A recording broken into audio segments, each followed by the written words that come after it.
يسألونك ماذا ينفقون قل ما أنفقتم من خير فللوالدين والأقربين واليتامى والمساكين وابن السبيل وما تفعلوا من خير فإن الله به عليم. لوگ آپ سے پوچھتے ہیں کہ وہ کیا خرچ کریں. آپ کہہ دیجئے کہ جو مال بھی تم خرچ کرو وہ والدین، قریبی رشتہ داروں، یتیموں، مسکینوں اور مسافروں کے لیے ہونا چاہیے، اور تم بھلائی کا جو کام بھی کرو اللہ اس سے پوری طرح باخبر ہے. پیچھے یہ بات گزری تھی کہ اللہ تبارک و تعالی نے تقوی کا حکم عطا فرمایا تھا، اور اس تقوی کے جو مختلف شعبے ہیں ان کا بیان چل رہا تھا. بیچ میں کفار اور منافقین کا تذکرہ ضمنی طور پر آیا. اب پھر اللہ تبارک و تعالی تقوی کے مختلف شعبوں کا بیان فرما رہے ہیں، اور ان میں یہاں اللہ تبارک و تعالی کی خوشنودی کی خاطر کوئی مال خرچ کرنے کا ذکر فرمایا گیا ہے. قرآن کریم نے کئی مقامات پر انفاق کا لفظ استعمال کیا ہے، جس کے لفظی معنی تو مال کو خرچ کرنے کے ہیں، اور لفظی اعتبار سے مال کو کسی بھی کام میں خرچ کیا جائے اس کو انفاقی کہیں گے. جیسے اگر کوئی چیز خریدی گئی ہے روپے کے ذریعے تو اس کو بھی انفاق کہا جائے گا. لیکن عام طور سے قرآن کریم میں جہاں انفاق کا لفظ آیا ہے تو اس سے مراد وہ خرچ ہے جو اللہ تعالیٰ کی خوشنودی کی خاطر کیا جائے. سورہ بقرہ کی بالکل ابتدا میں وَمِمَّا رَزَقْنَاهُمْ يُنْفِقُونَ فرمایا گیا تھا کہ یہ وہ لوگ ہیں، نیک لوگ وہ ہیں جو ہمارے دیے ہوئے رزق میں سے خرچ کرتے ہیں. تو وہاں پر بھی خرچ سے مراد یہ تھی کہ وہ اپنی ضروریات کے علاوہ دوسرے نیک کاموں کے اندر اپنے مال کو خرچ کرتے ہیں. تو یہاں پر بھی انفاق سے مراد وہی ہے. اور یہ ایک سوال کا ذکر فرمایا گیا ہے کہ یسألونک ماذا ينفقون، کہ لوگ آپ سے پوچھتے ہیں کہ وہ کیا خرچ کریں، یعنی اللہ کی خوشنودی کے لیے کیا خرچ کریں. تو اس کے جواب میں اللہ تبارک و تعالی نے فرمایا کہ جواب میں یہ کہہ دیجئے قل، کہہ دو کہ ما انفقتم من خیر، کہ جو مال بھی تم خرچ کرو وہ فللوالدین والاقربین والیتامى والمساکین وابن السبیل، ان مصارف پر خرچ ہونا چاہیے کہ والدین کی خدمت میں خرچ کیا جائے، قریبی رشتہ داروں کی خدمت میں، یتیموں کی خدمت میں، اور مسکین لوگ جو نادار ہیں ان کی مدد کے لیے، اور مسافروں کی مدد کے لیے خرچ کرنا چاہیے. اور ساتھ ہی پر یہ بھی فرمایا کہ وما تفعلوا من خیر فإن اللہ به علیم، کہ تم بھلائی کے جو کام بھی کرو اللہ اس سے پوری طرح باخبر ہے. یہاں پہلی بات تو سوچنے کی یہ ہے کہ سوال تو بظاہر اس بات کا تھا کہ ماذا ينفقون، یعنی وہ کیا خرچ کریں، کتنی مقدار میں خرچ کریں، لیکن جواب میں مال کی مقدار کا ذکر براہ راست کرنے کے بجائے مال کو خرچ کرنے کے مصارف کا ذکر فرمایا گیا ہے کہ کہاں خرچ کرنا چاہیے. اور جہاں تک تعلق ہے کہ کتنا خرچ کرنا چاہیے، اس کے لیے 3 آیتوں کے بعد پھر دوبارہ اسی مضمون کو اللہ تبارک و تعالی نے ظاہر فرمایا ہے. اور اس کی وضاحت اس بات سے ہوتی ہے کہ یہ جو آیت کریمہ ہے یسألونک ماذا ينفقون جو اس وقت ہم نے تلاوت کی ہے، اس کے پس منظر کے طور پر مفسرین نے یہ ذکر کیا ہے کہ حضرت عمرو بن جموح رضی اللہ تعالیٰ عنہ ایک صحابی تھے. انہوں نے نبی کریم سرور دو عالم صلی اللہ علیہ وسلم سے یہ سوال کیا تھا کہ اللہ تعالیٰ نے قرآن کریم میں انفاق کا بہت زیادہ ذکر فرمایا ہے اور اس کی بڑی فضیلت بیان فرمائی ہے. تو اب ان کا سوال یہ تھا کہ ما ننفق من اموالنا وأين نضعها، ہم کیا مال خرچ کریں، یعنی کتنا خرچ کریں اور کہاں اس کو خرچ کریں. تو ان کے سوال میں دونوں باتیں شامل تھیں، یہ بھی کہ کتنا خرچ کریں اور یہ بھی کہ کہاں خرچ کریں. تو اللہ تبارک و تعالی نے اس جگہ ان کے سوال کے دوسرے جز کو زیادہ وضاحت کے ساتھ بیان فرمایا، اور جہاں تک یہ کہ کتنا خرچ کریں اس کے بارے میں صرف اتنا اشارہ کر دیا کہ وما تفعلوا من خیر فإن اللہ بہ علیم، کہ تم بھلائی کا جو کام بھی کرو گے، کسی بھی بھلائی کے کام میں خرچ کرو گے تو اللہ تعالیٰ اس کو خوب جانتا ہے اور اس کی بہترین جزا تمہیں انشاءاللہ عطا فرمائے گا۔ اور یہاں مصرف کے ذکر کو خصوصی طور پر اس لیے ذکر فرمایا کہ جب آدمی کوئی مال خرچ کرنا چاہتا ہو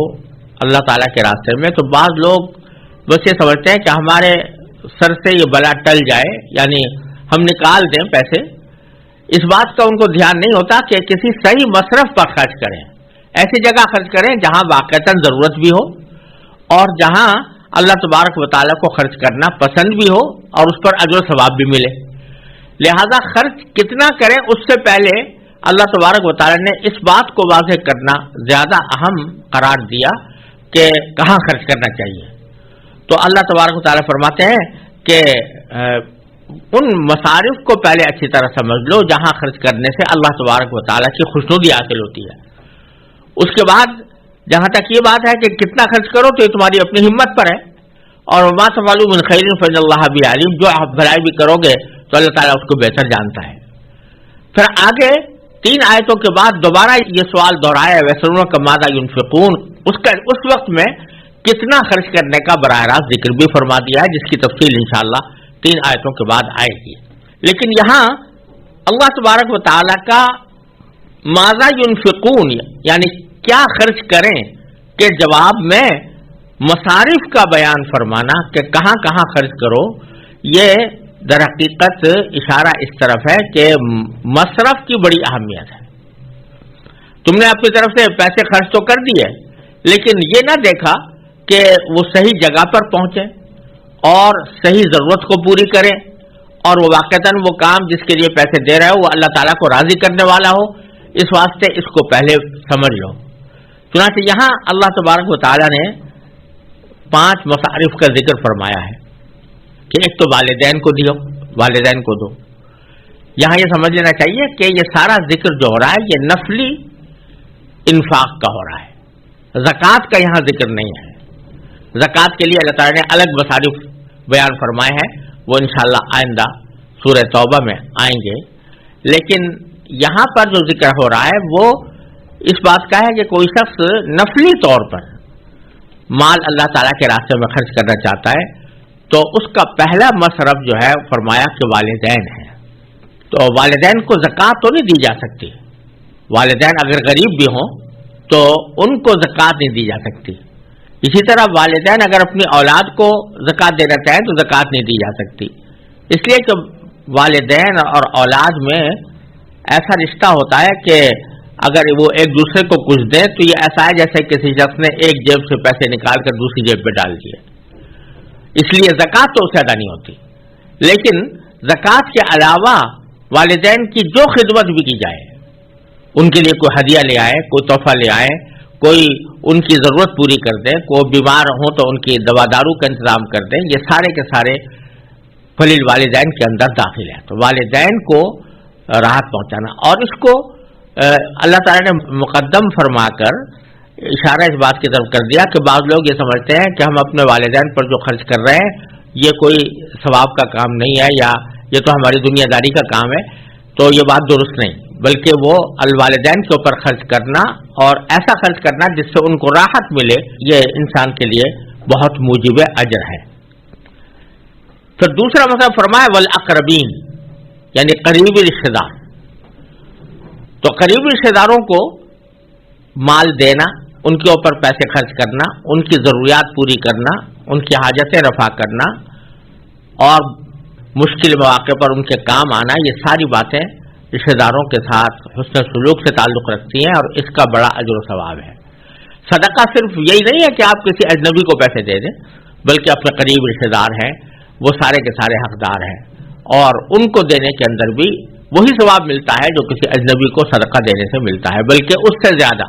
کیونکہ صدقے کا اس میں ثواب ہوتا ہے اور ساتھ ساتھ صلہ رحمی کا بھی اس میں ثواب ملتا ہے۔ اور یہ جو دوسرے رشتہ دار ہیں ان کو زکوٰۃ بھی دی جا سکتی ہے. صرف 2 رشتے ایسے ہیں جن پر زکوٰۃ نہیں دی جا سکتی. ایک باپ بیٹے کو یا ماں بیٹے کو نہیں دے سکتے، ان کے درمیان آپس میں ایک دوسرے کو زکوٰۃ نہیں دی جا سکتی. اور دوسرے شوہر بیوی اور بیوی شوہر کا جو رشتہ ہے اس میں زکوٰۃ ادا نہیں ہوتی. شوہر بیوی کو زکوٰۃ نہیں دے سکتا، بیوی شوہر کو زکوٰۃ نہیں دے سکتی. باقی جتنے بھی رشتے ہیں، وہ چاہے بھائی ہو، بہن ہو، چچا ہو، پھوپھی ہو، جتنے بھی رشتے دار ہیں، ان سب کو اگر وہ صاحب نصاب نہیں ہیں اور مستحق زکوٰۃ ہیں تو ان کو زکوٰۃ بھی دی جا سکتی ہے، اور زکوٰۃ کے علاوہ دوسرے صدقات بھی ان کو دیے جا سکتے ہیں. پھر فرمایا والیتامى، یعنی یتیم، جو بچے یتیم رہ گئے ہوں تو ان کی کفالت کرنے والا کوئی نہ ہو، یا یہ کہ وہ حاجت مند ہوں تو ان کے اوپر خرچ کرنا یہ بھی بہت بڑی عظیم فضیلت کی چیز ہے. والمساکین، مساکین مسکین کی جمع ہے، اور مسکین کا ترجمہ اردو میں نادار سے کرنا مناسب ہے، یعنی ایسے لوگ جن کے پاس کچھ ہے نہیں، جو اپنی ان کی ضروریات کے لیے کافی ہو، تو ان کے اوپر خرچ کرنا بڑی فضیلت کی چیز ہے. اور یہ بھی ایسی چیز ہے کہ اس میں زکوٰۃ بھی ادا کی جا سکتی ہے اور نفلی صدقات بھی دیے جا سکتے ہیں. وابن السبیل، مسافر، یہ صورت پچھلے زمانے میں زیادہ پیش آیا کرتی تھی کہ کوئی شخص سفر پر نکلا، اور سفر عام طور سے پیدل یا گھوڑوں اونٹوں پر ہوتے تھے، تو لمبے سفر کے دوران بعض اوقات انسان کے پاس پیسے ختم ہو جاتے تھے، زیادہ راہ ختم ہو جاتا تھا. تو اگرچہ اس کے وطن میں اس کے پاس مال موجود ہو، لیکن سفر کے دوران وہ بیچارہ محتاج ہو جاتا تھا، تو اس کو بھی زکوٰۃ سے بھی اس کو دیا جا سکتا ہے اور صدقات میں سے بھی دیا جا سکتا ہے. تو کہ مسافر ہے بیچارہ جو اپنی منزل تک پہنچنا چاہتا ہے لیکن اس کے پاس اسباب اور وسائل نہیں ہیں، تو اس کے اوپر بھی خرچ کرنا یہ اللہ تبارک و تعالیٰ کو بڑا پسند ہے اور انفاق فی سبیل اللہ کا ایک اہم حصہ ہے. پھر یہ فرما دیا کہ جتنا بھی تم خرچ کرو گے، جو بھی بھلائی کرو گے تو اللہ تعالیٰ اس کو جانتا ہے، لہذا کتنا خرچ کرو یہ اپنی ہمت کے مطابق دیکھو، اور جتنا خرچ کر سکتے ہو اس کو ان مصارف کے اوپر خرچ کرنے کی کوشش کرو. اور یہ جو مصارف یہاں بیان فرمائے ہیں اللہ تعالیٰ کے راستے میں خرچ کرنے کے، یہ صرف یہ سارے کے سارے ایسے نہیں ہے کہ سارے مصارف کو اکٹھا جمع کر دیا گیا ہو، بلکہ ان میں سے اہم چیزوں کو یہاں پر ذکر فرمایا گیا ہے. ورنہ کوئی بھی ایسا کام کہ جس سے دوسروں کو فائدہ پہنچے وہ انفاق فی سبیل اللہ کے اندر داخل ہے. اگر کوئی فرض کرو کہ کوئی شفا خانہ تعمیر کرتا ہے، کوئی کنواں کھودتا ہے، کوئی مسجد بناتا ہے، کوئی مدرسہ بناتا ہے جس سے دوسرے لوگوں کو فائدہ پہنچے، تو یہ سب انفاق فی سبیل اللہ کے اندر داخل ہے. کتب علیکم القتال وهو کرہ لکم وعسى أن تكرهوا شيئا وهو خير لكم وعسى أن تحبوا شيئا وهو شر لكم والله يعلم وأنتم لا تعلمون. يسألونك عن الشهر الحرام قتال فيه قل قتال فيه كبير وصد عن سبيل الله وكفر به والمسجد الحرام وإخراج أهله منه أكبر عند الله والفتنة أكبر من القتل ولا يزالون يقاتلونكم حتى يردوكم عن دينكم إن استطاعوا ومن يرتد منكم عن دينه فيمت وهو كافر فأولئك حبطت أعمالهم في الدنيا والآخرة وأولئك أصحاب النار هم فيها خالدون. إن الذين آمنوا والذين هاجروا وجاهدوا في سبيل الله أولئك يرجون رحمة الله والله غفور رحيم. تم پر دشمنوں سے جنگ کرنا فرض کیا گیا ہے اور وہ تم پر گراں ہے، اور یہ عین ممکن ہے کہ تم ایک چیز کو برا سمجھو حالانکہ وہ تمہارے حق میں بہتر ہو، اور یہ بھی ممکن ہے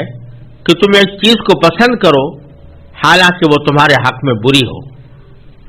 اور اللہ جانتا ہے اور تم نہیں جانتے. لوگ آپ سے حرمت والے مہینے کے بارے میں پوچھتے ہیں کہ اس میں جنگ کرنا کیسا ہے. آپ کہہ دیجئے کہ اس میں جنگ کرنا بڑا گناہ ہے، مگر لوگوں کو اللہ کے راستے سے روکنا، اس کے خلاف کفر کی روش اختیار کرنا، مسجد حرام پر بندش لگانا اور اس کے باسیوں کو وہاں سے نکال باہر کرنا اللہ کے نزدیک زیادہ بڑا گناہ ہے، اور فتنہ قتل سے بھی زیادہ سنگین چیز ہے۔ اور یہ کافر تم لوگوں سے برابر جنگ کرتے رہیں گے یہاں تک کہ اگر ان کا بس چلے تو یہ تم کو تمہارا دین چھوڑنے پر آمادہ کر دیں، اور اگر تم میں سے کوئی شخص اپنا دین چھوڑ دے اور کافر ہونے کی حالت ہی میں مرے تو ایسے لوگوں کے اعمال دنیا اور آخرت دونوں میں اکارت ہو جائیں گے۔ ایسے لوگ دوزخ والے ہیں، وہ ہمیشہ اسی میں رہیں گے۔ اس کے برخلاف جو لوگ ایمان لائے اور جنہوں نے ہجرت کی اور اللہ کے راستے میں جہاد کیا تو وہ بے شک اللہ کی رحمت کے امیدوار ہیں، اور اللہ بہت بخشنے والا بڑا مہربان ہے۔ اس سے پہلی آیت میں اللہ تبارک و تعالی نے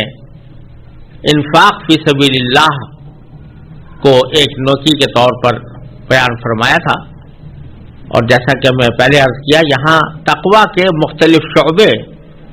سورہ بقرہ میں بیان ہو رہے ہیں، جن میں سے ایک انفاق تھا، اور اب جو آیتیں اس وقت تلاوت کی گئی ہیں اور ان کا ترجمہ پیش کیا گیا ہے اس میں دوسرے ایک اہم تقویٰ کے تقاضے کا ذکر ہے، اور وہ ہے قتال، یعنی جہاد، دشمنوں سے جنگ کرنا۔ اور اللہ تبارک و تعالی نے پہلے تو یہ فرمایا کہ کتب علیکم القتال، کہ تمہارے اوپر جنگ کرنا فرض کیا گیا ہے۔ یہاں یہ سمجھ لینا چاہیے کہ فرض اس وقت ہوتا ہے جب مسلمانوں کے ملک پر کوئی غیر مسلم حملہ آور ہو جائے، اور اس وقت میں جو امیر مملکت ہے وہ تمام لوگوں سے کہے کہ اس کا مقابلہ کرنے کے لیے سب لوگ نکلیں، تو اس وقت ہر شخص کے ذمے قتال فرض ہو جاتا ہے۔ اللہ تبارک و تعالیٰ کے راستے میں جہاد کرنا اس وقت ہر شخص کی ذاتی ذمہ داری ہو جاتی ہے۔ اس کے سوا جو دوسری صورتیں ہوتی ہیں ان میں وہ ہر شخص کی ذمہ واجب نہیں ہوتا، بلکہ اس کو فرض کفایہ قرار دیا گیا ہے، یعنی کچھ لوگ یہ فریضہ انجام دیتے رہیں تو باقی لوگوں کے ذمے سے وہ ثابت ہو جاتا ہے۔ تو یہاں پر کتب علیکم القتال میں دونوں معنی ممکن ہیں، یا تو یہ اس صورت کا بیان ہے جب دشمن نے حملہ کر دیا اور امیر مملکت نے تمام باشندوں سے یہ کہا کہ تم لڑائی میں شریک ہو، جس کو اصطلاح میں نفیر عام کہتے ہیں، تو اس وقت میں تو اس سے مراد ہوگا کہ ہر شخص کے ذمہ فرض عین ہے جہاد۔ اور اگر کوئی دوسری صورت ہو تو اس صورت میں یہاں فرض عین مراد نہیں ہوگا بلکہ فرض کفایہ مراد ہوگا، کیونکہ فرض کفایہ بھی ایک فرض ہوتا ہے۔ اس کا حاصل یہ ہے کہ کچھ لوگ اگر وہ فرض کفایہ ادا کر دیں تو باقی لوگوں کی طرف سے وہ خود بخود ادا ہو جاتا ہے، لیکن اگر کوئی بھی نہ کرے تو سب گنہگار ہوتے ہیں۔ باری تعالیٰ فرما رہے ہیں کہ تمہارے ذمہ قتال فرض کیا گیا ہے، اور یہ مدنی زندگی کی بات ہے، کیونکہ مکی زندگی میں تو مسلمانوں کو یہ کہا گیا تھا کہ اگر کافر تمہیں مار بھی رہے ہوں تو مار کھاتے رہو اور جواب میں کوئی تلوار بھی نہ اٹھاؤ، ان کا جواب بھی مت دو۔ وہاں صبر کی تلقین کی گئی تھی۔ مدینہ منورہ میں اللہ تبارک و تعالی نے جہاد فرض کیا، اور اس کے مختلف مواقع آئے کہ سب کے مختلف مواقع پر دشمنوں نے بھی حملہ کیا، جس کے دفاع میں نبی کریم سرور عالم صلی اللہ علیہ وسلم نے بھی حملے کیے، اور اس طرح اس حکم پر عمل ہوتا رہا۔ اب ساتھ ہی اللہ تبارک و تعالیٰ فرما رہے ہیں کہ وَهُوَ كُرْهٌ لَكُمْ، یعنی لڑائی جو ہے یہ تمہیں گراں معلوم ہوتی ہے، اور ہے بھی یہی بات کہ کسی انسان کو قتل کرنا یا کسی انسان کے خلاف تلوار اٹھانا یہ کوئی خوشگوار کام تو ہے نہیں، اور یہ اسی لیے کہا گیا ہے کہ جہاد جو مشروع ہوا ہے یا جہاد کو جو اسلام میں ایک اہم رکن قرار دیا گیا ہے، تو وہ در حقیقت حسن لعینہ ہی نہیں ہے، حسن لغیرہ ہے. یعنی وہ اپنی ذات میں یہ کوئی بات، کوئی اچھا کام نہیں ہوتا کہ آدمی دوسروں پر تلوار چلائے، لیکن کچھ اور اسباب ہوتے ہیں جس کی وجہ سے تلوار اٹھانا ناگزیر ہو جاتا ہے. اگر آدمی تلوار نہ اٹھائے تو اس سے وہ خود اور اس کی قوم، اس کا دین، اس کا مذہب وہ خطرے میں پڑ جاتا ہے. تو اس وجہ سے اس کو ضروری قرار دیا گیا ہے. تو یہ کرہ لکم فرمایا کہ یہ تمہارے لیے گراں ہے. ایک تو اس وجہ سے گراں ہے کہ انسانوں کے اوپر تلوار اٹھانا کوئی خوشگوار بات نہیں، اور دوسری اس وجہ سے گراں ہے کہ جب آدمی جہاد میں جاتا ہے تو اس کو بہت سی مشقتیں پیش آتی ہیں، خطرات سے دوچار ہونا پڑتا ہے، بہت سی محنتیں کرنی پڑتی ہیں، تو اس لحاظ سے بھی گراں ہے. لیکن اللہ تبارک و تعالیٰ آگے ایک بڑا ذرّی اصول بیان فرما رہے ہیں جو ہماری ساری زندگی میں بڑا کارآمد ہے. وہ یہ فرمایا کہ وَعَسَىٰ أَن تَكْرَهُوا شَيْئًا وَهُوَ خَيْرٌ لَكُمْ، اور یہ عین ممکن ہے کہ تم ایک چیز کو برا سمجھو، وَهُوَ خَيْرٌ لَكُمْ، حالانکہ وہ تمہارے حق میں بہتر ہو. یہ اللہ تبارک و تعالیٰ نے بڑا ذرّی اصول بیان فرمایا ہے ہمیں اپنی زندگی کو خوشگوار بنانے کا، کہ یہ نہ سمجھو کہ زندگی کے اندر ہمیشہ تمہیں خوشگوار واقعات ہی پیش آتے رہیں گے، اس میں ناگوار باتیں بھی آئیں گی، اور خاص طور پر دین کے جو احکام ہیں ان پر عمل کرنے میں بعض اوقات انسان کو مشقت اور محنت بھی اٹھانی پڑے گی، اپنی طبیعت کے خلاف بھی کام کرنا پڑے گا، اپنی خواہشات کو بھی بعض اوقات کچلنا پڑے گا. یہ سب چیزیں تمہیں بری لگتی ہیں، بظاہر بری ہیں، لیکن حقیقت کے اعتبار سے وہ تمہارے لیے بہت بہتر ہے، دنیا اور آخرت میں ان کا انجام تمہارے لیے بہتر ہے. اور اسی طرح فرمایا کہ وَعَسَىٰ أَن تُحِبُّوا شَيْئًا وَهُوَ شَرٌّ لَكُمْ، یعنی یہ بھی ممکن ہے کہ کسی چیز کو تم پسند کرو اور حالانکہ وہ تمہارے لیے بہت بری ہو، تمہارے حق میں بری ہو. جتنے گناہ کے کام میں بعض اوقات انسان کو پسند نظر آتے ہیں لیکن حقیقت میں اس کے لیے برے ہیں، یا کسی کو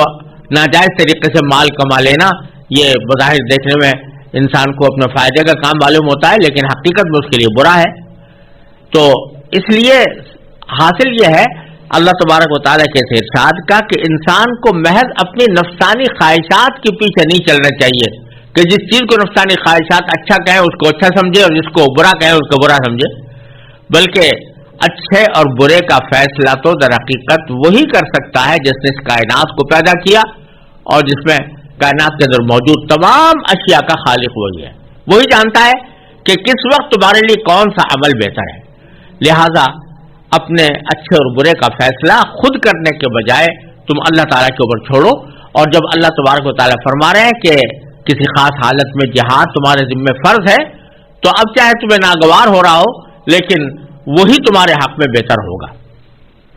پھر آگے جہاد سے متعلق ایک واقعہ پیش آیا تھا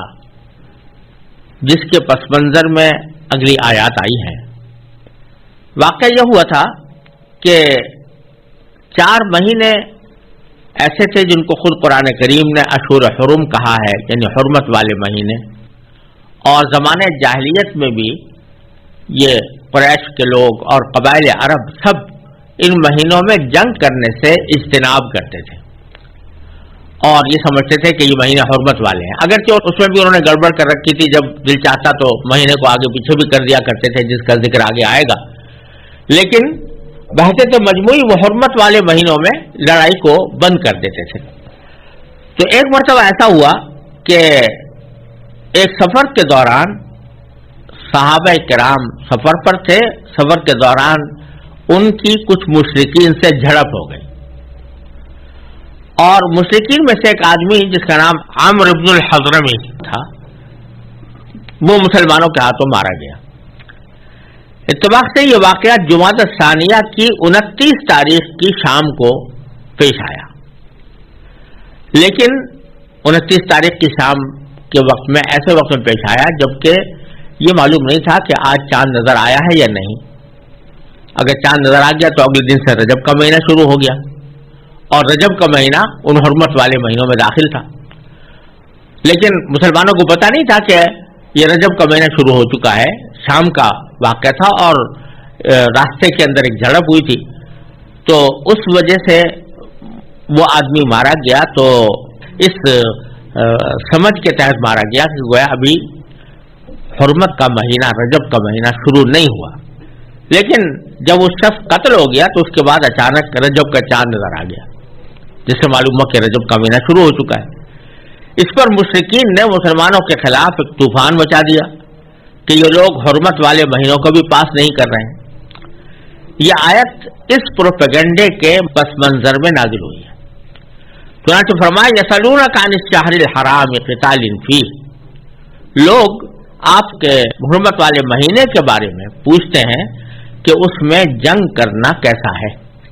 تو قل، آپ یہ کہہ دیجئے کہ قل قتال فیہ کبیر، کہ حرمت والے مہینے میں لڑائی کرنا بڑا گناہ ہے. یہ تو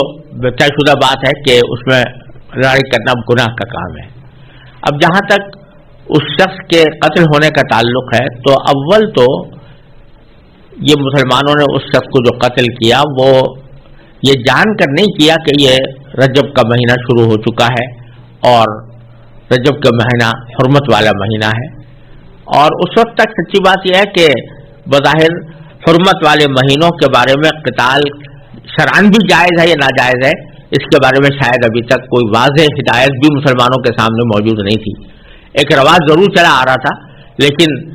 کیا واقعتاً اللہ تعالیٰ نے اس میں حرام کر دیا تھا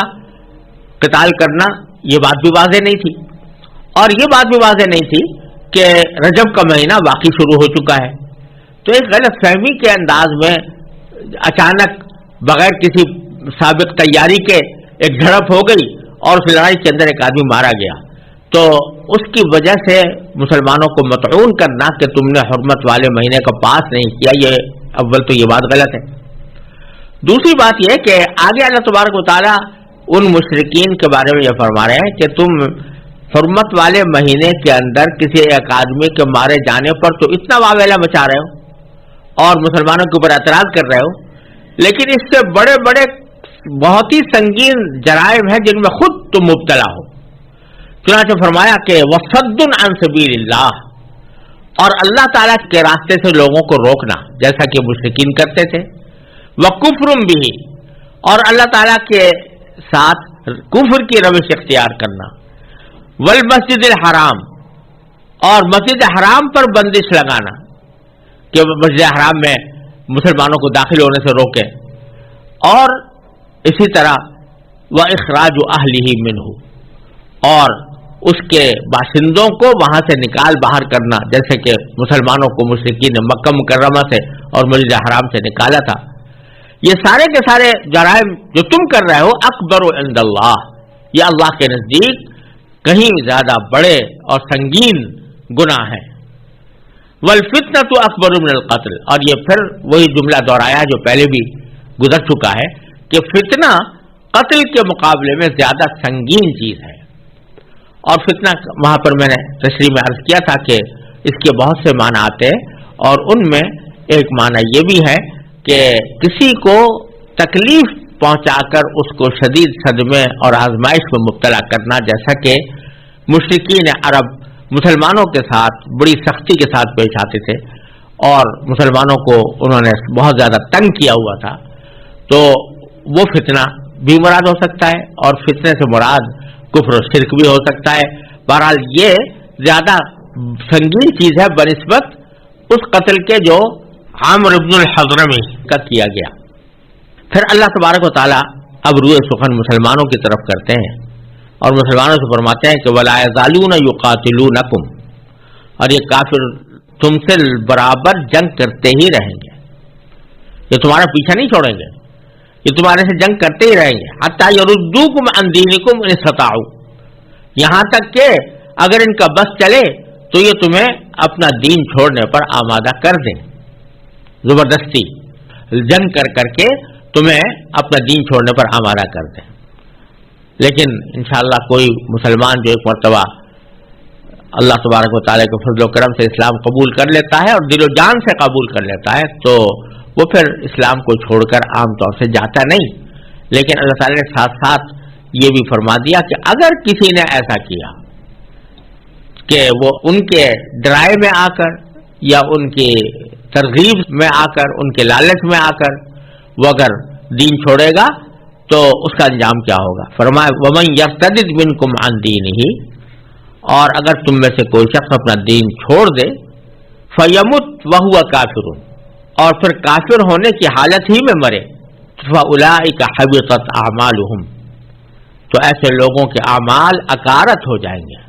پھر دنیا والآخرہ، دنیا میں بھی اور آخرت میں بھی، وَأُولَٰئِكَ أَصْحَابُ النَّارِ، اور ایسے لوگ دوزخ والے ہیں، ہم فیہا خالدون، وہ اس میں ہمیشہ رہیں گے۔ پھر اللہ تعالیٰ کا یہ طریقہ ہے سارے قرآن کریم میں کہ جب کبھی کافروں کا ذکر آتا ہے، ان کے برے انجام کا ذکر آتا ہے، تو اللہ تعالیٰ ساتھ ہی مومنوں کے اچھے انجام کا بھی ذکر فرماتے ہیں کہ یہ تو ان لوگوں کا ذکر ہے کہ جو مرتد ہو گئے اور انہوں نے ایمان کو چھوڑ دیا، لیکن پھر ساتھ ذکر فرمایا کہ ان الذین آمنوا والذین ہاجروا وجاہدوا فی سبیل اللہ، یقین رکھو کہ جو لوگ ایمان لائے اور جنہوں نے ہجرت کی اور جنہوں نے اللہ کے راستے میں جہاد کیا، تو اولئک یرجون رحمت اللہ، تو وہ بے شک اللہ کی رحمت کے امیدوار ہیں، واللہ غفور الرحیم، اور اللہ بہت بخشنے والا بڑا مہربان ہے۔ یسألونک عن الخمر والمیسر قل فیہما اسم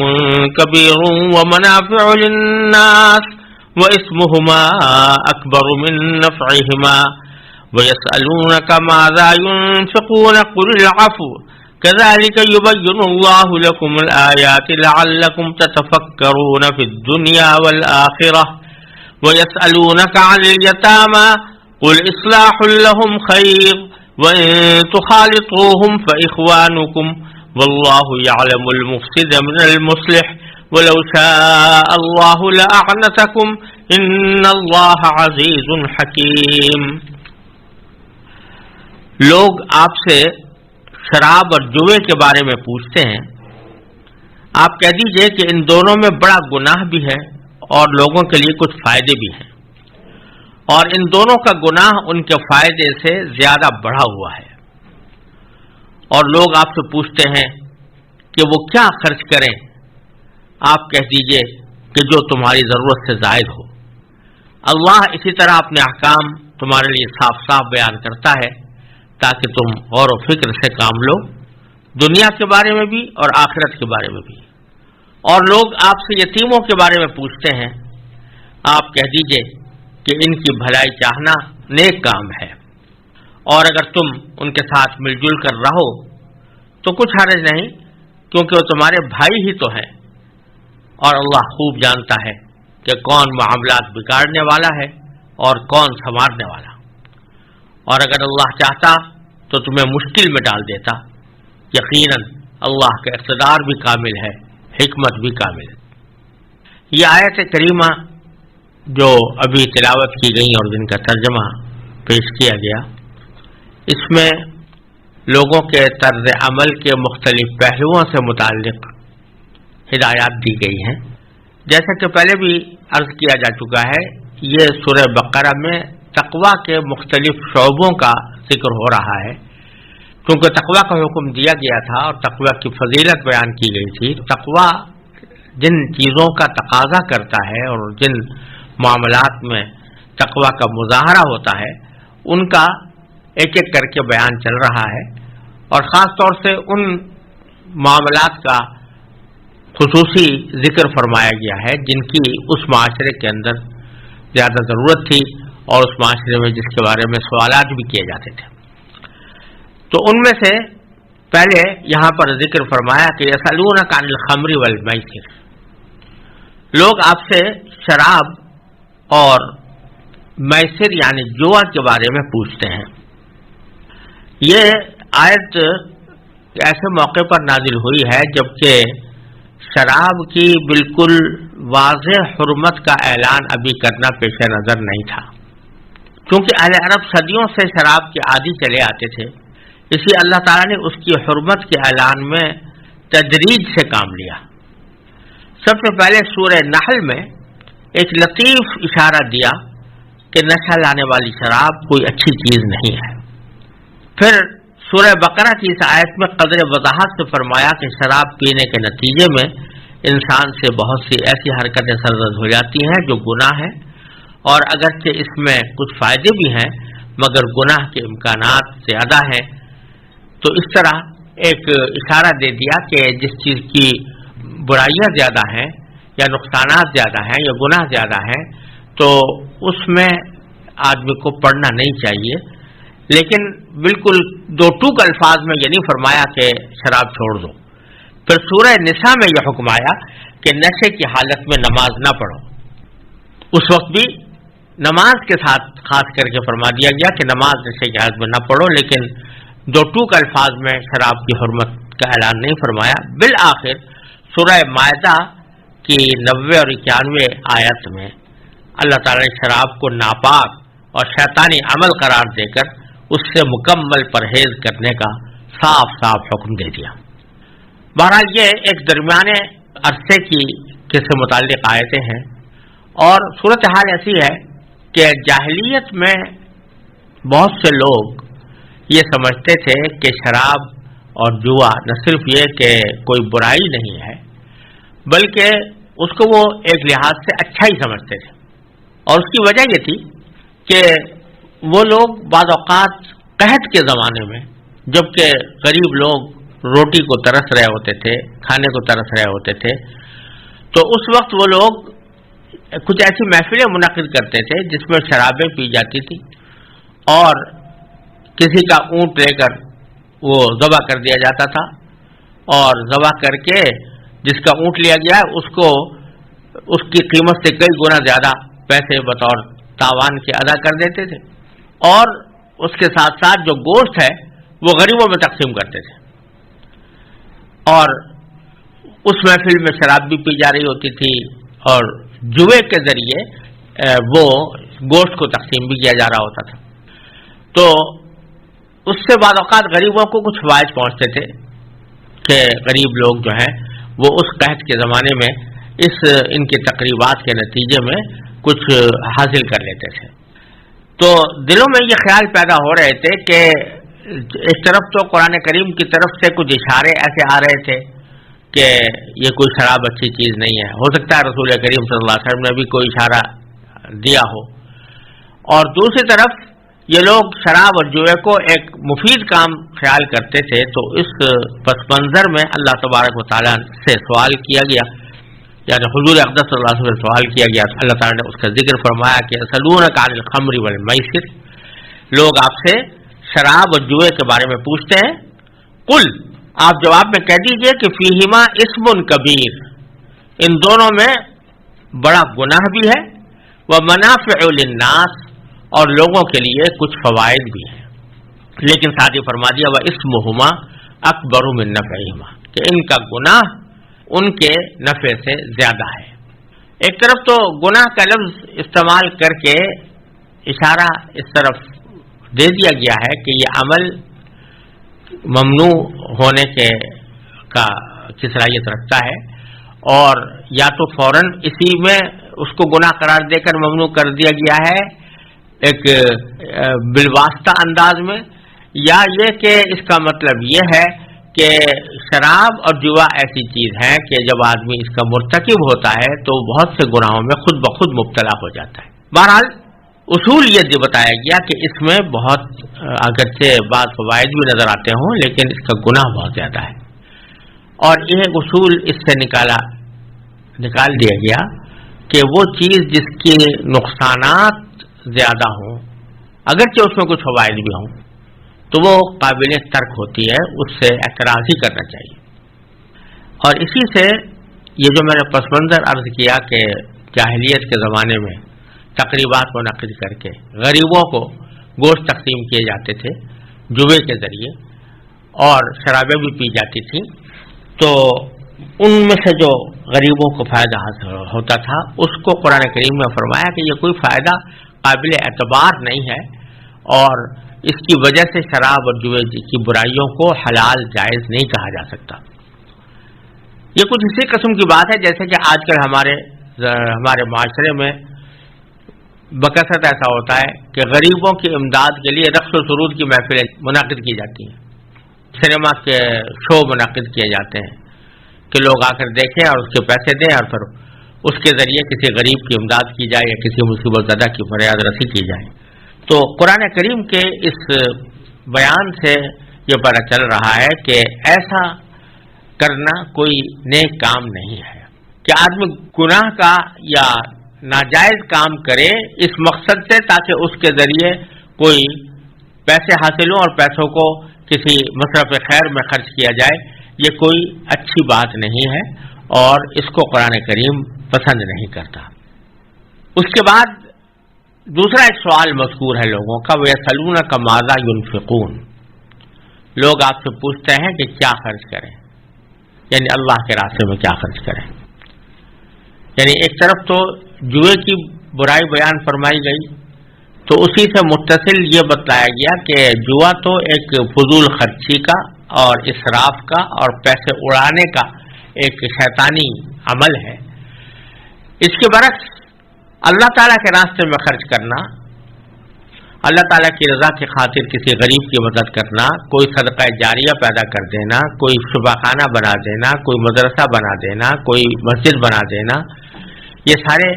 بھلائی کے کاموں میں خرچ کرنے کے راستے ہیں کہ ان کے بارے میں ایک تردد تھا لوگوں کے ذہنوں میں، وہ دور فرما دیا۔ حافظ ابن جریر طبری رحمۃ اللہ علیہ نے اس آیت کی تفسیر میں روایتیں نقل کی ہیں کہ بعض لوگ جب قرآن کریم کے اندر انفاق کی فضیلت پڑھتے تھے اور یہ سنتے تھے کہ اللہ تعالیٰ کے راستے میں مال خرچ کرنا بڑا ثواب کا کام ہے اور ایک پیسہ بھی آدمی خرچ کرے تو 700 گنا اس کا اجر زیادہ ملتا ہے، اور یہ بھی فرمایا گیا تھا جیسے کہ آگے آنے والا ہے کہ جب تک اپنی محبوب چیزیں تم اللہ کے راستے میں خرچ نہیں کر دو گے اس وقت تک نیکی کا اعلیٰ درجہ تمہیں حاصل نہیں ہو سکتا۔ تو یہ احکام سننے کے نتیجے میں بہت سے صحابہ کرام نے یہ کیا کہ اپنے گھر کا سارا ساز و سامان اور جو کچھ نقد یا کپڑے یا سامان تھا وہ سارا کا سارا صدقہ کر دیا۔ نتیجہ یہ کہ ان کے صدقہ کرنے کے بعد خود کو اور خود کے بیوی بچوں کو فاقہ کشی کی نوبت آ گئی۔ تو یہ نہ دیکھا کہ ہمیں اپنے بیوی بچوں کا خرچ پہلے نکالنا چاہیے، ان کے حق کو پہلے ادا کرنا چاہیے، پھر دوسرے لوگوں کے حقوق آتے ہیں۔ اس طرح توجہ دیے بغیر انہوں نے اس طرح خرچ کر لیا تھا۔ تو اس کے جواب میں یہ آیت کریمہ نازل ہوئی، وَيَسْأَلُونَكَ مَاذَا يُنْفِقُونَ، اور لوگ آپ سے پوچھتے ہیں کہ وہ کیا خرچ کریں، قُلِ الْعَفْوَ، تو آپ کہہ دیجئے کہ جو ضرورت سے زائد ہو وہ خرچ کرو۔ یعنی خرچ کرنے کی ایک آخری حد بتا دی گئی کہ ٹھیک ہے اللہ تعالیٰ کے راستے میں مال خرچ کرنا بڑے ثواب کا کام ہے، لیکن یہ اس وقت تک ہے جب تک کہ اس سے کسی کا واجب حق فوت نہ ہو۔ ابھی بچوں کا انسان کے ذمہ حق واجب ہے، اگر ان کو تو فاقے سے مار دیا اور دوسرے غریبوں کو کھلا دیا تو یہ کوئی نیکی کا کام نہیں۔ لہٰذا فرمایا کہ جو ضرورت سے زائد ہو، ضرورت سے زائد ہونے کے معنی یہی ہے کہ اپنی اور اپنے بیوی بچوں کی ضرورت سے جو فاضل ہو اس میں سے خرچ کرو، جتنا چاہو خرچ کرو اس میں سے، لیکن اس سے زیادہ اتنا خرچ کرنا کہ جس سے اپنی ضرورت کا پیسہ بھی باقی نہ رہے، تو یہ جائز نہیں ہے، کیونکہ اس میں بیوی بچوں کی حق تلفی ہے۔ یہاں یہ بات سمجھ لینے کی ہے کہ بعض لوگ اس کا مطلب یہ سمجھتے ہیں کہ انسان کی ضرورت سے جو کچھ زائد ہو وہ سارا کا سارا خرچ کرنا لازمی ہے اور سارا کا سارا خرچ کرنا فرض ہے،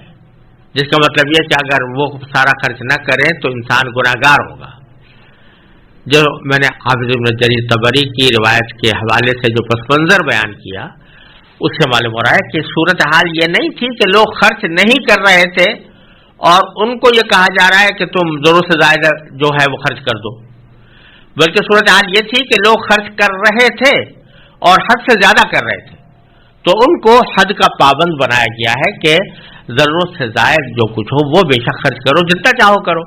لیکن ضرورت کی مقدار کو اپنے پاس رکھنا اب یہ ضروری ہے۔ چنانچہ حدیث میں رسول کریم صلی اللہ علیہ وسلم نے فرمایا، جو معروف حدیث ہے کہ جس میں آپ نے ارشاد فرمایا کہ خیر الصدقۃ ما کان عن ظہر غنی، کہ بہترین صدقہ وہ ہے جو اپنے پیچھے بھی غنا چھوڑ کر جائے، یعنی صدقہ کرنے کے بعد بھی آدمی محتاج نہ ہو دوسروں کا کہ ان کے دستے گر بن جائے، بلکہ خود اپنی ضروریات کو پورا کر سکتا ہو۔ کذالک یبین اللہ لکم الآیات، اسی طرح اللہ تعالیٰ تمہارے لیے نشانیاں بیان کرتا ہے، لعلکم تتفکرون، تاکہ تم غور کرو۔ کہاں غور کرو؟ فی الدنیا والآخرہ، دنیا میں بھی اور آخرت میں بھی۔ اس کے بعد ایک تیسرا سوال اللہ تبارک و تعالیٰ نے یہاں ذکر فرمایا ہے کہ بہت سے لوگ آپ سے یتیموں کے بارے میں پوچھتے ہیں، وَيَسْأَلُونَكَ عَنِ الْيَتَامَى، تو آپ کہہ دیجئے کہ اصلاح لہم خیر، کہ ان کی بھلائی چاہنا ہی نیک کام ہے۔ ان آیات کا پس منظر یہ ہے کہ قرآن کریم نے سورہ نساء میں یتیموں کا مال کھانے پر سخت وعید سنائی تھی، یعنی جن لوگوں کے پرورش میں کوئی یتیم بچے ہوں اور ان کا کچھ مال بھی ہو جو ان کو اپنے باپ وغیرہ سے میراث میں ملا ہو، تو اس مال کو بہت احتیاط کے ساتھ خرچ کرنا چاہیے، اور جو لوگ یتیموں کا مال ناحق طریقے سے کھاتے ہیں ان کے بارے میں سخت وعید سورہ نساء کے آغاز میں اللہ تبارک و تعالی نے بیان فرمائی تھی۔ تو جب وہ وعید نازل ہوئی اور یہ الفاظ اس میں موجود تھے کہ جو لوگ یتیموں کا مال ظلماً کھاتے ہیں وہ اپنے پیٹ میں آگ بھر رہے ہیں، تو صحابہ کرام رضی اللہ تعالیٰ عنہ مجمعین وہ اس وعید کے نتیجے میں بہت تشویش میں مبتلا ہو گئے تھے۔ تو بعض صحابہ جن کی سرپرستی میں کچھ یتیم تھے وہ اتنی احتیاط کرنے لگے کہ ان کا کھانا الگ پکواتے، انہیں الگ ہی کھلاتے، یہاں تک کہ اگر ان کا کچھ کھانا بچ جاتا تو وہ سڑ جایا کرتا تھا۔ اس ساری مشقت میں تکلیف بھی تھی اور نقصان بھی۔ تو اس آیت نے یہ بات واضح فرما دی ہے کہ اصل مقصد یہ ہے کہ یتیموں کی مصلحت کا پورا خیال رکھا جائے، سرپرستوں کو مشکل میں ڈالنا مقصد نہیں ہے، لہذا ان کا کھانا ساتھ پکانے اور ساتھ کھلانے میں کوئی حرج نہیں، بشرطے کہ معقولیت اور انصاف کے ساتھ ان کے مال سے ان کے کھانے کا خرچ وصول کیا جائے۔ اس کے بعد بھی اگر غیر عادی طور پر کچھ کمی بیشی ہو بھی جائے تو اللہ تعالیٰ کی طرف سے معاف ہے، ہاں جان بوجھ کر ان کو نقصان نہ پہنچایا جائے۔ اب رہی یہ بات کہ کون سی چیز انصاف ہے اور اصلاح ہے، اور کون انصاف کر رہا ہے، اصلاح سے کام لے رہا ہے، اور کس کی نیت خراب ہے، تو یہ اللہ تبارک و تعالیٰ ہی خوب جانتے ہیں۔ یہی بات ان آیات میں فرمائی گئی ہے۔ میں ایک مرتبہ پھر اس کا ترجمہ پڑھتا ہوں کہ اور لوگ آپ سے یتیموں کے بارے میں سوال کرتے ہیں، آپ کہہ دیجئے کہ ان کی بھلائی چاہنا ایک نیک کام ہے، قل اصلاح لہم خیر، ان کی بھلائی چاہنا ایک نیک کام ہے۔ وَإِن تُخَالِطُوهُمْ فَإِخْوَانُكُمْ، اور اگر تم ان کے ساتھ مل جل کر رہو تو آخر وہ تمہارے بھائی ہی تو ہیں۔ یہ اس شبے کی تردید کر دی یا اس طرز عمل کے بارے میں ایک واضح بات فرما دی جس کا بھی میں نے ذکر کیا کہ بہت سے صحابہ کرام یتیموں کے معاملے میں احتیاط کی خاطر کھانا الگ پکواتے تھے، کھانا ان کے ساتھ کھاتے بھی نہیں تھے۔ تو فرمایا کہ اس تکلف کی ضرورت نہیں ہے، اگر تم ان کے ساتھ مل جل کر رہو تو کچھ حرج نہیں، کیونکہ وہ تمہارے بھائی تو ہیں۔ واللہ یعلم المفسد من المصلح، البتہ ساتھ یہ بھی بتا دیا کہ کوئی شخص اس کو بہانہ نہ بنائے ان کی حق تلفی کا، اس واسطے کہ اگر کوئی شخص یہ چاہے گا کہ میں یتیموں کے مال میں تصرف کروں اور اس سے خود فائدہ اٹھاؤں تو یہ اللہ تعالیٰ کو خوب معلوم ہو جائے گا۔ تو اللہ تعالیٰ خوب جانتا ہے کہ کون معاملات بگاڑنے والا ہے اور کون سنوارنے والا ہے۔ واللہ یعلم المفسد من المصلح۔ پھر فرمایا کہ وَلَوْ شَاءَ اللَّهُ لَأَعْنَتَكُمْ، اور اگر اللہ چاہتا تو تمہیں مشکل میں ڈال دیتا۔ مطلب یہ کہ جس طرح کا طرز عمل تم نے اختیار کیا ہے وہ ہماری طرف سے تو باقاعدہ اس کا حکم نہیں آیا تھا، لیکن اگر اللہ تعالیٰ چاہتے تو یہ حکم دے بھی دیتے کہ بھائی یتیموں کے کھانا الگ پکواؤ، کھانا الگ کھاؤ، ان کو ساتھ شریک بھی نہ رکھو، کہیں ایسا نہ ہو کہ ان کے کھانے کا کوئی حبہ تمہارے حلق میں چلا جائے. تو اگر اس قسم کے احکام آتے تو تم مشکل میں پڑ جاتے، لیکن اللہ تبارک و تعالیٰ تمہیں مشکل میں ڈالنا نہیں چاہتے، لہذا تمہیں جس طرح کی چھوٹ دی گئی ہے اس کو انصاف کے ساتھ اور احتیاط کے ساتھ استعمال کر لو، اور ان کے ساتھ کھانا کھانے میں کوئی مذائقہ نہیں. پھر فرمایا کہ ان اللہ عزیز الحکیم، یقیناً اللہ کا اقتدار بھی کامل ہے، حکمت بھی کامل ہے. یعنی اللہ تعالیٰ کا اقتدار بڑا ہے، وہ جو چاہے حکم دے سکتا ہے، جو چاہے کر سکتا ہے، لیکن اپنی حکمت کے تحت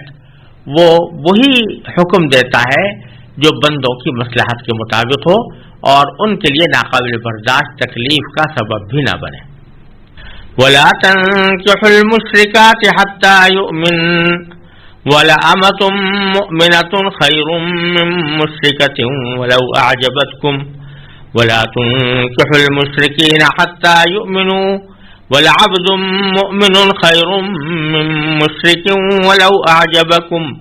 أُولَٰئِكَ يَدْعُونَ إِلَى النَّارِ وَاللَّهُ يَدْعُو إِلَى الْجَنَّةِ وَالْمَغْفِرَةِ بِإِذْنِهِ وَيُبَيِّنُ آيَاتِهِ لِلنَّاسِ لَعَلَّهُمْ يَتَذَكَّرُونَ. وَيَسْأَلُونَكَ عَنِ الْمَحِيضِ قُلْ هُوَ أَذًى فَاعْتَزِلُوا النِّسَاءَ فِي الْمَحِيضِ وَلَا تَقْرَبُوهُنَّ حَتَّى يَطْهُرْنَ فَإِذَا تَطَهَّرْنَ فَأْتُوهُنَّ مِنْ حَيْثُ أَمَرَكُمُ اللَّهُ إِنَّ اللَّهَ يُحِبُّ التَّوَّابِينَ وَيُحِبُّ الْمُتَطَهِّرِينَ. نِسَاؤُكُمْ حَرْثٌ لَكُمْ فَأْتُوا حَرْثَكُمْ أَنَّىٰ شِئْتُمْ وَقَدِّمُوا لِأَنفُسِكُمْ وَاتَّقُوا اللَّهَ وَاعْلَمُوا أَنَّكُمْ مُلَاقُوهُ وَبَشِّرِ الْمُؤْمِنِينَ. اور مشرک عورتوں سے اس وقت تک نکاح نہ کرو جب تک وہ ایمان نہ لے آئے. یقیناً ایک مومن باندی کسی بھی مشرک عورت سے بہتر ہے، خواہ وہ مشرک عورت تمہیں پسند آ رہی ہو. اور اپنی عورتوں کا نکاح مشرک مردوں سے نہ کراؤ جب تک وہ ایمان نہ لے آئے. اور یقیناً ایک مومن غلام کسی بھی مشرک مرد سے بہتر ہے، خواہ وہ مشرک مرد تمہیں پسند آ رہا ہو. یہ سب دوزخ کی طرف بلاتے ہیں، جبکہ اللہ اپنے حکم سے جنت اور مغفرت کی طرف بلاتا ہے اور اپنے احکام لوگوں کے سامنے صاف صاف بیان کرتا ہے تاکہ وہ نصیحت حاصل کریں. اور لوگ آپ سے حیض کے بارے میں پوچھتے ہیں، آپ کہہ دیجئے کہ وہ گندگی ہے، لہذا حیض کی حالت میں عورتوں سے الگ رہو، اور جب تک وہ پاک نہ ہو جائیں ان سے قربت یعنی جماع نہ کرو. ہاں جب وہ پاک ہو جائیں تو ان کے پاس اسی طریقے سے جاؤ جس طرح اللہ نے تمہیں حکم دیا ہے. بے شک اللہ ان لوگوں سے محبت کرتا ہے جو اس کی طرف کثرت سے رجوع کریں، اور ان سے محبت کرتا ہے جو خوب پاک صاف رہیں. تمہاری بیویاں تمہارے لیے کھیتیاں ہیں، لہذا اپنی کھیتی میں جہاں سے چاہو جاؤ اور اپنے لیے اچھے عمل آگے بھیجو، اور اللہ سے ڈرتے رہو اور یقین رکھو کہ تم اس سے جا کر ملنے والے ہو، اور مومنوں کو خوشخبری سنا دو. ان آیات میں اللہ تبارک و تعالیٰ نے انسان کی گھریلو زندگی سے متعلق کچھ احکام عطا فرمائے ہیں. جیسا کہ پہلے عرض کیا جا چکا ہے، تقویٰ کے مختلف شعبوں کا بیان چل رہا ہے، اور اس میں انسان کی زندگی کے مختلف پہلوؤں کا ذکر آیا ہے. تو ان آیات میں جو ابھی میں نے تلاوت کی، ان میں انسان کی گھریلو زندگی سے متعلق کچھ اہم ہدایات اور احکام عطا فرمائے گئے ہیں. پہلا حکم جو دیا گیا وہ یہ کہ مسلمانوں کے لیے کسی مشرک عورت سے نکاح کرنے کو ناجائز قرار دیا گیا. اگرچہ اہل کتاب یعنی عیسائی یہودی خواتین سے نکاح کی فی الجملہ اجازت ہے، جس کی تفصیل انشاءاللہ اپنے موقع پر آئے گی، لیکن یہاں مشرکین سے مراد ہے وہ جو اہل کتاب نہ ہوں، بت پرست ہوں، یا مثلا بدھ مذہب کے لوگ ہیں یا ہندو مذہب کے لوگ ہیں یا مجوسی اور آتش پرست ہیں یا کسی بھی قسم کے بت پرست ہیں جو بتوں کی پرستش کرنے والے ہیں، تو ان کی خواتین سے نکاح کو اللہ تبارک و تعالیٰ نے ان آیات میں ناجائز قرار دیا۔ ان آیات کا ایک شان نزول بھی بعض تفسیروں کے اندر بیان ہوا ہے، اور وہ یہ کہ ایک صحابی تھے جن کا نام مرثد ابن ابی مرثد رضی اللہ تعالیٰ عنہ تھا۔ اسلام لانے سے پہلے جاہلیت کے زمانے میں ان کے ایک عورت سے تعلقات تھے جس کا نام عناق تھا، اور جیسا کہ جاہلیت کے اندر دستور تھا بغیر نکاح کے ایک دوسرے کے ساتھ رہنا، ایک دوسرے کے ساتھ ملنا جلنا اور اپنی محبت کا تعلق قائم رکھنا، اس کو کوئی برا نہیں سمجھا جاتا تھا، تو اسی رواج کے تحت ان کے تعلقات عناق کے ساتھ چلے آتے تھے۔ اللہ تبارک و تعالیٰ نے جب ان کو اسلام لانے کی توفیق عطا فرمائی اور یہ مشرف باسلام ہوئے، تو ایک مرتبہ کہیں جاتے ہوئے راستے میں اسی عورت سے ان کی ملاقات ہو گئی۔ عناق نے ان سے کہا، اپنے سابق رویے کے مطابق اس کو گناہ کی دعوت دی، تو حضرت مرثد رضی اللہ تعالیٰ عنہ نے کہا کہ میں اب مسلمان ہو چکا ہوں اور اب میں یہ گناہ کرنے کے لیے تیار نہیں ہوں۔ اس پر عناق نے پیشکش کی کہ اگر تم بغیر نکاح کے میرے ساتھ یہ تعلقات قائم کرنا نہیں چاہتے تو نکاح کر لو مجھ سے۔ اس پر حضرت مرثد رضی اللہ تعالیٰ نے فرمایا کہ یہ میں اس وقت تک نہیں کر سکتا جب تک میں رسول اللہ صلی اللہ علیہ وسلم سے پوچھ نہ لوں، کیونکہ اب مجھے معلوم نہیں کہ غیر مسلم کسی خاتون سے نکاح کرنا میرے لیے شرعاً جائز ہے یا نہیں ہے۔ یہ بات کہہ کر وہ نبی کریم صلی اللہ علیہ وسلم کی خدمت میں حاضر ہوئے، تو بعض روایات میں آتا ہے کہ اسی موقع پر یہ آیت کریمہ نازل ہوئی اور فرمایا گیا وَلَا تَنكِحُوا الْمُشْرِكَاتِ حَتَّى يُؤْمِنْ، مشرک عورتوں سے اس وقت تک نکاح نہ کرو جب تک وہ ایمان نہ لے آئے۔ اور پھر ایک اصول کے طور پر یہ بات فرما دی وَلَأَمَةٌ مُؤْمِنَةٌ خَيْرٌ مِّن مُشْرِكَةٍ، یقیناً ایک مومن باندی یا کنیز کسی بھی مشرک عورت سے بہتر ہے۔ مشرک عورت اگرچہ آزاد ہے اور عام طور سے آزاد کو غلام کے اوپر یا باندی کے اوپر فوقیت اور فضیلت دی جاتی ہے، لیکن اللہ تعالیٰ فرماتے ہیں کہ اصل کسی شخص کی فضیلت یا اس کی بڑائی یا اس کی فوقیت کا معیار اس کا آزاد اور غلام ہونا نہیں ہے، بلکہ اصل معیار یہ ہے کہ وہ اللہ کے اوپر ایمان رکھتا ہے، اللہ کی توحید پر ایمان رکھتا ہے یا نہیں۔ تو اگر کوئی مسلمان باندی ہے لیکن اللہ تعالیٰ کی توحید پر ایمان رکھتی ہے تو وہ یقیناً بہتر ہے کسی بھی مشرک عورت سے جو اللہ تعالیٰ کے ساتھ کسی کو شریک ٹھہراتی ہے یا مثلا بت پرستی کرتی ہے۔ اور ساتھ میں یہ بھی فرمایا کہ وَلَوْ أَعْجَبَتْكُمْ، چاہے وہ مشرک عورت تمہیں پسند آ رہی ہو، یعنی دیکھنے میں اچھی لگ رہی ہے، خوبصورت ہے اور بظاہر اس کا رویہ بھی اچھا معلوم ہوتا ہے اور ہر لحاظ سے تمہیں پسند آ رہی ہے، لیکن جب تک وہ ایمان نہیں لے آتی اس وقت تک وہ تمہارے نکاح میں آنے کے قابل نہیں، لہذا کسی بھی مشرکہ سے تمہارا نکاح جائز نہیں۔ اور اسی طرح جس طرح مردوں کو یہ حکم دیا گیا تو عورتوں کے بارے میں فرمایا وَلَا تُنكِحُوا الْمُشْرِكِينَ، اور اپنی عورتوں کا نکاح مشرک مردوں سے نہ کراؤ حتیٰ یؤمنوا، جب تک کہ وہ ایمان نہ لے آئے۔ یہاں یہ بات فرما دی گئی کہ مشرکین کے ساتھ کسی مسلمان خاتون کا نکاح جائز نہیں، اور وہ چاہے بت پرست ہوں یا اہل کتاب ہوں۔ مومن عورت کا نکاح کسی غیر مسلم مرد سے جائز نہیں ہے، چاہے وہ اہل کتاب میں سے ہو یا غیر اہل کتاب میں سے ہو۔ ایک تو یہ نقطہ یہاں سمجھنے کی ضرورت ہے۔ دوسرا اس میں غور طلب پہلو یہ ہے کہ پہلے مردوں سے جب خطاب تھا تو براہ راست مردوں سے یہ کہا گیا تھا کہ تم مشرک عورتوں سے نکاح نہ کرو. اسی طریقے سے یہاں پر جب عورتوں سے خطاب ہو تو بظاہر تقاضا یہ تھا کہ یہ کہا جاتا عورتوں سے کہ اے عورتوں تم مشرک مردوں سے نکاح نہ کرو. لیکن اللہ تبارک و تعالی نے یہ پیرایہ یہاں پر بدل دیا. خطاب عورتوں سے کرنے کے بجائے عورتوں کے سرپرستوں سے اولیاء سے کیا کہ ولا تنکحوا المشرکین، کہ تم اپنی عورتوں کا نکاح مشرک مردوں سے نہ کراؤ.